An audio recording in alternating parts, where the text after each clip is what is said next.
Hello everyone! Today I want to teach you how to make super simple breadcrumbs.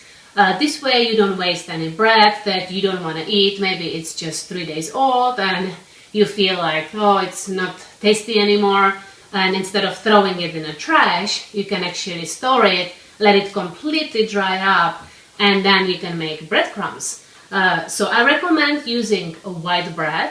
For example, I have here French bread or Italian loaf, baguette, that all works great. And you have to store it in a paper bag. Usually the French bread would come in a paper bag, so you store it in that. Some paper actually have a special wax coating, which means that the bread will not dry up and it stays soft and not crispy for a long time, and it will eventually go furry. So you have to make sure that your paper is not the wax one. If it is, then you just put it into a regular paper bag, which will work. Now these are very dry, and I keep it stored in a dark place in a pantry, and then when I need breadcrumbs, I will just make it all at once and store it in a containers, closed containers. So here is the dry bread. Then here is a rolling pin, because this will help actually to make the bread smaller, so it can work for a food processor much better. I'm using a food processor, but growing up we would not have such amazing tools, so we would just grind it and using just hand grinder. So if you don't have food processor, you can use, for example, I have in my shop this grinder, and it works really well, because you just grind maybe as needed, so you don't make like huge amounts, because I don't like to wash it because it's a big thing. So when I do breadcrumbs, when I do make breadcrumbs, I just do it all at once, so I don't have to, do it multiple times. So let's start with the recipe. Like I said, super simple. So I will bring it closer and let's go for it. So let's use a rolling pin and I will hit it. Egg might be a little bit breaking, but that's fine. I think this will work, and I will hit the others too.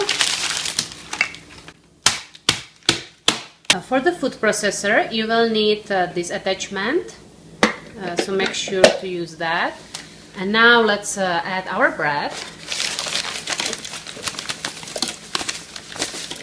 If you would see pieces that are still too big, you can try to break them or use a rolling pin. Let's set it up and let's grind these.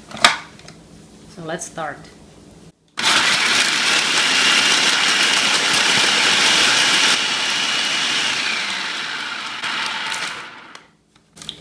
Sometimes there is one large piece, so I take it out and then do it with the next batch.